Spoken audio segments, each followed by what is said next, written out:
Axşamınız xeyir, sənin səsinə baxırsınız. Mingəçevir şəhər sakini 1-ci qrup əlil Yaşar Məmmədov 1994-cü ildə 1-ci qrup əlil olduğu üçün dövlət tərəfindən sosial təminatlar və güzəştlər kimi ümumilikdə 25 kvadrat metr olan torpaq sahəsi əldə edib.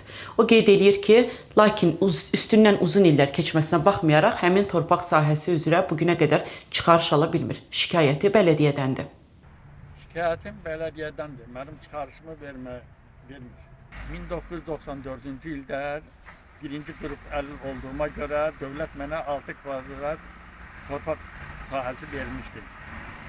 2010-cu ildə yer hərraca qoyuldu, hərracda qalib gəldim, 19 kvadratda aldım. Şikayətim ondan ibarət ki, bu 25 kvadrat torpaq sahəsinin çıxarışını ala bilmirəm. Mən dəfələrlə dövlət orqanlarına şikayətimi bildirmişəm, təəssüf ki, olmur ki, olmur. Qazax sakini Vüqar Əhmədov 1-ci qrup əlildir. Deyir ki, aldığı müavinət heç iynə dərmanına da çatmır. Ünvanlı sosial yardıma müraciət etsə də 2 aydır ki, yoxlama gəlmir. Artıq 2 aydır, heç verilənlərlə deyil. Keçən aydan yoxlama gəlibdir. Aylıqlarımız yiyir. Artıq bir ayını yiyiblər. 142-yə zəng vururam. Heç verilənlərlə deyil. Baxılacaq eləyir. Bir ay, 2-ci aydır mən sürmürəm. Heç bir köməklik eləmir. Yevlaxın mal binəsi sakini deyir ki, işıq üçün ödədiyi pullar mənimsənilir.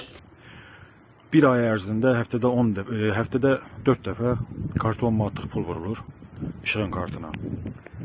Hər dəfəsində 10 manat vurulanda 3 manat kartdan pul çıxılır. Bu büdcədən ayrılan milyonlar, Azərenerji Açıq Səhmdar Cəmiyyətinə ayrılan illik büdcədən milyonları basıb yeyirlər. Yeyilən pulları təzədən bərpa eləmək üçün belə bir variant var. Millətin cibini soyurlar. Hər dəfəsində karta 10 manat pul yüklənir, həftədə bir dəfə 3 manat pul çıxılır. Kənd cəmiyyəti olaraq 4 dəfə, 5 dəfə Yevlax rayon İşıq İdarəsinə getmişik. Yevlax rayon İşıq İdarəsinin müdürü hər dəfəsində tədbirdədir. Yəni bizim qarşımıza çıxmayıb ki, bizim haqlı müraciətimizi cavablandıran. Hər dəfəsində İşıq İdarəsinin müdürü tədbirdə olub. Facebook səhifəsindən Azərenerji Açıq Səhmdar Cəmiyyətinə müraciət eləmişik.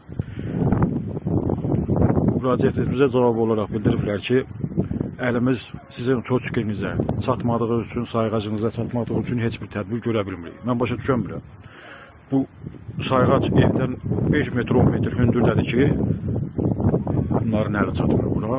Yevlaxın işçilərinə niyə xəbər eləmirlər? Gəlib bir araşdırsınlar yerində. Bu soyuqlu havada, bu qarlı havada, bu qışın oğlan çağında bu pulun tapılmayan vaxtı hər dəfə bizim cibimizdən 3 manat doğrayırlar. Hər dəfəsində. Xahiş edirəm, aidiyyəti qurumlardan araşdırılsın, görülsün ki, bu kartdan uğurlanan pullar hara gedir. İmişli sakini qəsəbə küçələrinin keçilməz yollarından şikayətçidir. Dəfələrlə Nazirlər Kabinetinə müraciət eləməyimə baxmayaraq, nə icra hakimiyyəti, nə bələdiyyə, nə nazirlik heç cavab vermir. Dünyadakı bərbad günləri yolu görürsünüz. Buradan Sağda Meşədə gedir, Böyüləşə gedir, heyvan aparan var, yaşlı var, saban var, qoca var.